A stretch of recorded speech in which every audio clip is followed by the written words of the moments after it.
Data regression, data analysis, তারপর রিগ্রেশনে গেলাম।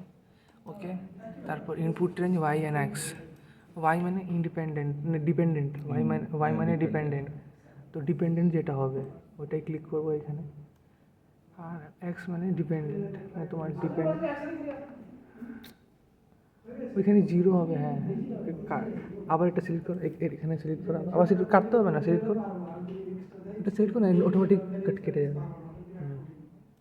হুম, click করো, কাটতে হবে না, ওখানে সিলেক্ট করো, আপনি অটোমেটিক কেটে যাবে। এক্সট্রা সিলেক্ট করো। হ্যাঁ, লেবেল। হ্যাঁ, বাইরে সিলেক্ট করো, চলে হয়ে যাবে, চলে যাবে। এটা কাটতে হবে এটা।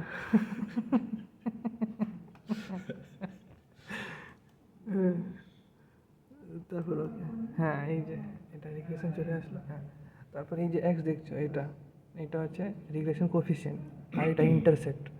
ইন্টারসেপ্ট মানে এটা যদি দুধ নাও দেয় তাও এটা কেজি দুধ দেবে। বুঝলাম বাস।